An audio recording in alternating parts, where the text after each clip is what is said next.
The caller. Sandra was just settling in to watch her favourite TV show when the house phone rang, shattering the peaceful quiet of the evening. She glanced at the caller ID and saw it was an unfamiliar number. "Hello?" she answered tentatively. "Hello, Sandra." The voice on the other end was deep and gravelly, sending an involuntary shiver down her spine. "Who is this?" she asked, her heart starting to pound. "You don't need to know who I am. What's important is that I know who you are, Sandra Harris. I know all about you." Sandra felt the hairs on the back of her neck stand up. How did this stranger know her full name? "Whatever you're selling, I'm not interested," she said, trying to keep her voice steady as fear started creeping in. The eerie voice just chuckled. "I'm not selling anything, my dear. I'm simply calling to let you know that you're going to die tonight." Sandra's blood went cold at the chilling words. This had to be some kind of sick prank. That's not funny," she stammered. "If this is a joke, it's not—" "No joke, I'm afraid." The gravelly voice cut her off. "Death comes for everyone eventually, and your time is up, Sandra. You have until midnight." With that, the line went dead. Sandra was shaking, her mind racing. Was this some deranged killer toying with her? She looked at the clock, 8:17 p.m. She had less than 4 hours until the threatened deadline.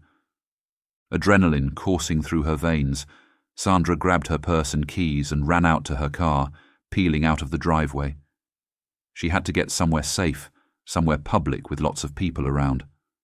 The words of the ominous caller kept echoing in her mind. "You're going to die tonight." She pulled into the parking lot of the Cineplex downtown, her refuge from fear as a teenager when her alcoholic father's rages would erupt at home. The evening rush was just starting, and the lot was packed with cars. Surely she'd be safe here, surrounded by crowds. Sandra bought a ticket to the first movie starting, some vapid rom-com she normally wouldn't be caught dead watching. But tonight, she didn't care what was playing. She just needed to be around others. She found a seat towards the middle of the theatre and tried to calm her nerves as the opening credits rolled. About 20 minutes into the movie, Sandra's phone started buzzing in her purse. She pulled it out, and her heart leapt into her throat. The caller ID showed the same unfamiliar number from before.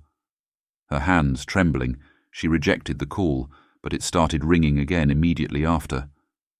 Making a split-second decision, she got up from her seat and rushed out of the theatre into the hallway, pulling her phone to her ear as she answered with a shaky, "Hello?" "Having fun at the movies?" The bone-chilling voice made her entire body tense up. How did you know where I was?" she asked, her voice barely above a whisper as panicked tears started welling up. "Like I told you before, I know everything about you, Sandra," the caller responded coolly. "You can't escape me that easily." Please just leave me alone," Sandra pleaded, her words catching in her throat as she fought back sobs. "I'll leave you alone. After midnight," the voice replied with a sinister chuckle. "The countdown is still ticking, my dear. You have until the night is over."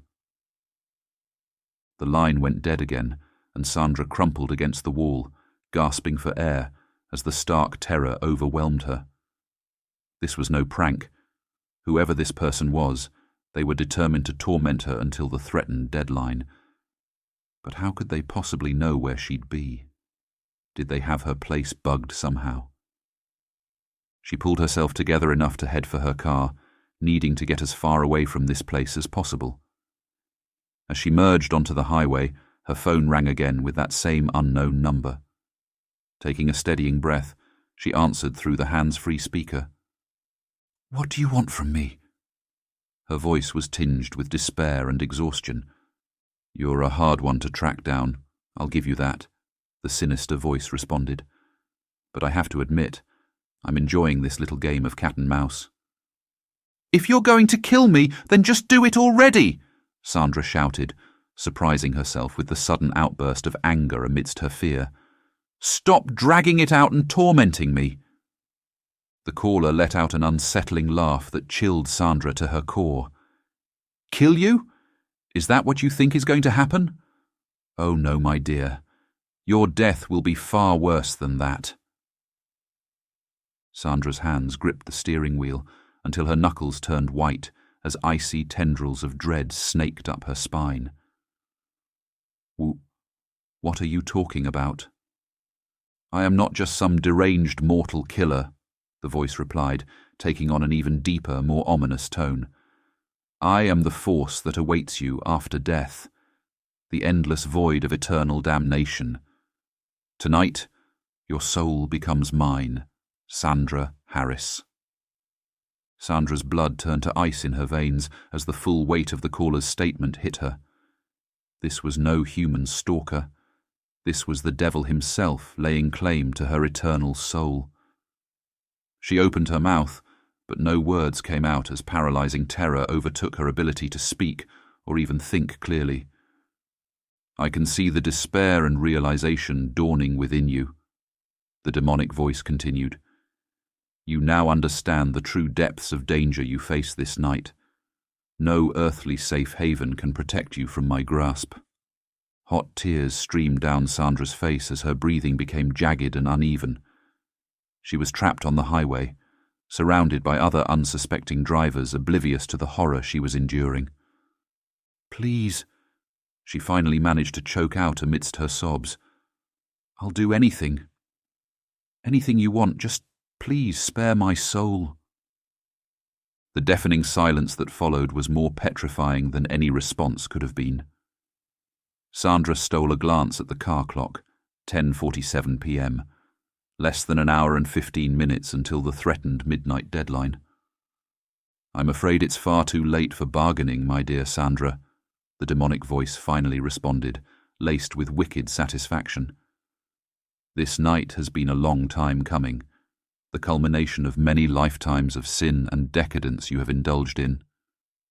Sandra racked her brain but couldn't recall any heinous acts or moral transgressions she had committed to warrant such eternal damnation. "I don't understand. I'm not a bad person. I've tried to live a good life." The demonic caller let out a bone-chilling chuckle. "You flatter yourself with such self-righteous delusion. Your individual life in this mundane existence matters not to me. It is the sordid collection of all your soul's journeys that has inked your name in my unholy ledger." Sandra felt her very grip on reality slipping away as she listened to the devil's taunting words. She was being eternally judged, not just for this life, but for every past life cycle her soul had been through over the eons. The sheer implications were incomprehensible. No, this can't be real. You can't be real." She pounded her fist against the steering wheel in a desperate attempt to jar herself from this waking nightmare. "I can assure you, this is quite real," the demonic voice responded unmistakably. "You have been rendered sightless to the true nature of existence for far too long. Tonight, the scales will be removed from your eyes, and my hellish realm will be made exquisitely clear as your new eternal home." The sheer dread and despair overwhelmed Sandra as she struggled to maintain control of her vehicle.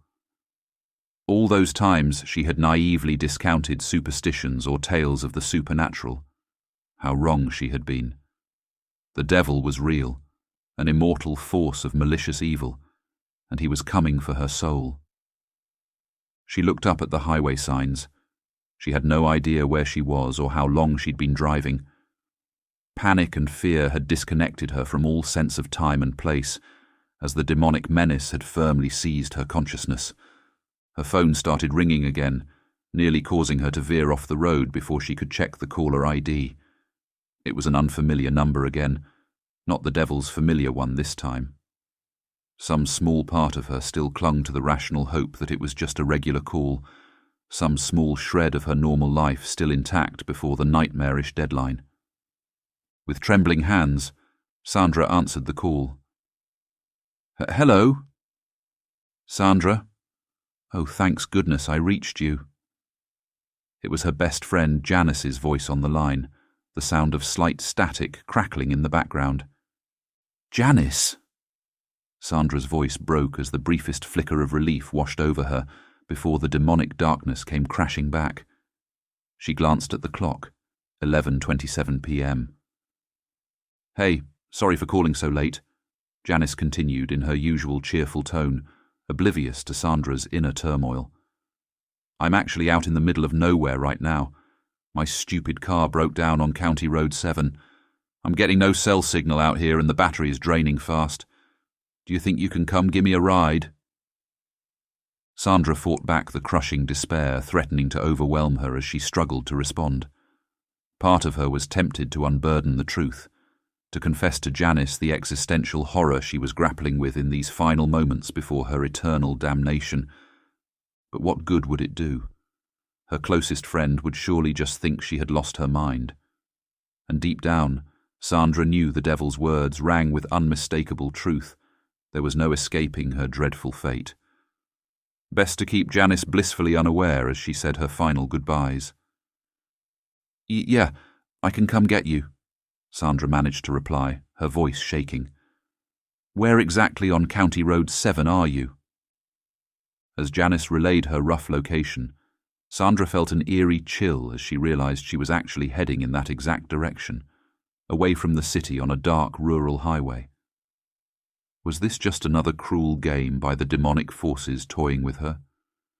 Okay, I'm on my way, she said, struggling to keep her voice even as she listened for Janice's response. I'll be there as soon as I can. Thanks so much. You're literally saving my life out here, Janice replied with a laugh. I'll keep my phone on in case you need to reach. Her voice started breaking up amid the static crunch of a dead cell signal right before the call dropped. Sandra white-knuckled the steering wheel, barreling down the unlit road as it narrowed from a highway to a street. Part of her felt resigned to whatever cruel fate awaited. Perhaps this was the devil's way of serving up one final, agonizing torture before claiming her soul after midnight. The clock on the dash flipped to 11:52 p.m. as she spotted Janice's car ahead, hazard lights blinking dully on the deserted road. Sandra pulled up behind it, cutting her headlights as she threw the car into park. She had 8 minutes left until the stroke of midnight. If she was going to suffer an eternity of damnation, at least she could do one last good deed first. Sandra opened her car door and made her way over to Janice's vehicle, shining her phone's flashlight through the dark interior. Her heart stopped as the illumination revealed Janice slumped over in the front seat, a deep gash in her head and her face frozen in a muted scream. Blood ran in thick rivulets down her pale, motionless face. No. Oh God, no. Sandra gasped, bile rising in her throat as she stumbled back away from the gruesome sight. Her phone started ringing, the caller ID displaying as an ominous blocked number. With shaking hands, she answered. What did you do? She stammered at the receiver. A deep chuckle reverberated from the other end, sending chills down her spine. I merely provided the opportunity to test where your soul truly lies in these final moments. Sandra felt her stomach drop as the cruel realization washed over her. This was her ultimate trial from the devil himself. You want me to help her, to try and save her so her soul can go to heaven instead of yours. Another sinister laugh crackled over the line. Something like that, yes, though you'd be doing nothing of the sort. The girl has been dead for hours, just another lost lamb whose soul is now mine. The rush of vile implications hit Sandra like a freight train as the demonic caller continued. The choice lies with you, Sandra Harris. Tend to the empty vessel before you, wasting your remaining few breaths in futile mortal struggle, or accept your destiny, allow the metronome of fate to run its course, and surrender your soul to my darkest depths when the final bell tolls. The decision rests squarely on your shriveled conscience. Sandra looked back at Janice's contorted face, her beautiful features forever frozen in an expression of sheer terror. Here was living proof of the devil's evil powers, a stark reminder that no soul was safe from his grasp. She made her way towards the body of her best friend, peering in at the shadows of drying blood pooling around the corpse's head. It would be so easy to give in to despair, to submit to the terrifying inevitability of eternal damnation. As her fingers gripped the cool door handle, steeling herself for one futile last stand, the demonic voice crackled over the line again. "I can sense the indecision ravaging what little remains of your mortal shell. Perhaps some reassurance is required." The air around Sandra suddenly grew freezing cold as the asphalt beneath her feet crystallized into thick frost. She gasped in horror as her breath billowed out in a dense cloud, quickly dissipating into the darkness. All around her, the shadows seemed to take on substantive form, swirling and contracting into humanoid shapes amidst the dead of night. Hoofbeats pounded in her ears as a bone-chilling fog rolled across the deserted street. The ringing of the phone in her hand was replaced by a deep, reverberating peal like that of a massive bell. Sandra froze in sheer terror at the unmistakable sound of the devil's unholy entrance. "No, please no," she cried softly, squeezing her eyes shut in the vain hope that it would all just go away. The tolling grew deafening, joined by a near subsonic hum that rattled her entire body down to the core. When she opened her eyes, she felt her soul shatter at the ungodly vision before her. Towering flames bordered the road for as far as she could see in both directions, illuminating an apocalyptic landscape of scorched earth and rivers of bubbling magma. All around her, scores of twisted, mutated forms lurched forth from the shadows, some vaguely humanoid despite missing limbs or flesh, others appearing as grotesque amalgams of man and beast. Tortured howls and cries of agony pierced the air as the hellish congregation grew in number and ferocity. At the center of it all stood a titanic horned figure, its colossal silhouette backlit by eldritch crackling energy. As it approached, each thunderous footstep shook Sandra's very being with the stench of sulphur and scorched static. This was no mere prank call or disturbed killer. The devil himself had arrived to claim her immortal soul. The true nature of reality had been torn asunder, and the fiery pits of hell itself were manifesting all around in grim, undeniable clarity. Her blood turned to ice in her veins as the towering beast raised one arm, gesturing towards her with a single clawed finger amidst the deafening clamour of the damned souls all around. In that moment, she felt consciousness itself blink out of existence for a split second as an invisible force gripped her very spirit. There was no running, no pleading. It was the end. She was the devil's quarry this accursed night, her own private apocalypse come to annihilate all that she had ever known or loved beyond any mortal despair or suffering. As the cosmic abomination closed the distance with a slow finality, Sandra surrendered what little remained of her sanity and fell to her knees, every fibre of her being resigned to infinite eternal damnation. Just before that final plunge into oblivion's gaping maw, she gazed upon Janice's body one last time, a final vision of fleeting humanity before her for all of existence to claim her at last. And then, eternal darkness.